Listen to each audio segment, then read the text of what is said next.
In the day, I used to love watching HGTV, these general contractors that would go inside of a raggedy house that had no value and completely restore it. And when they did, it gained so much value. I mean, thousands of dollars in value. It was just mind blowing. And they would hang these decorative doors or replace those old doors with beautiful doors of decor, short doors, tall doors, wide doors, slender doors, revolving doors. But no matter how beautiful the door is, there's only two purposes for a door. That's to enter or to exit. Now, when it comes down to doors, we can shut doors or God can shut doors. In Genesis chapter 7, around verse 16, it said that the Most High, he sent his judgment to the earth, and he told Noah to take his family and go inside of the ark of safety, the safety zone.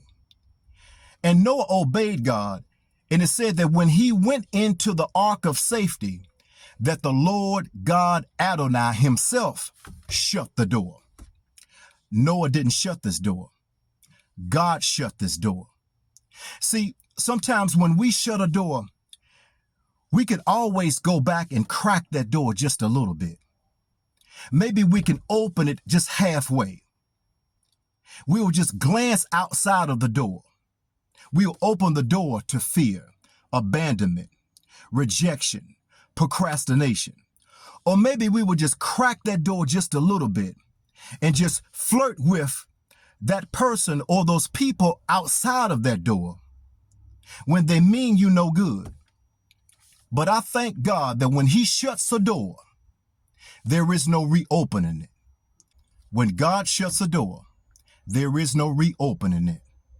He understands that we will oftentimes try to give a second chance, a third chance, a 10th chance to something that doesn't need any more chances.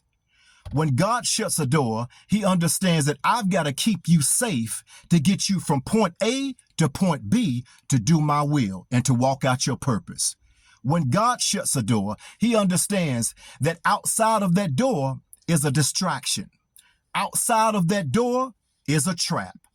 Outside of that door is something that will take your heart from me.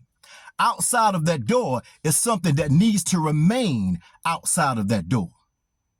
So if you find yourself in a situation where it seems like that God shut something down, he shut a door, you ought to thank God. You ought to thank God that he thinks so much of you that he will shut you in a place of safety because he understands that the value that he has on the inside of you, he won't even allow you to compromise that.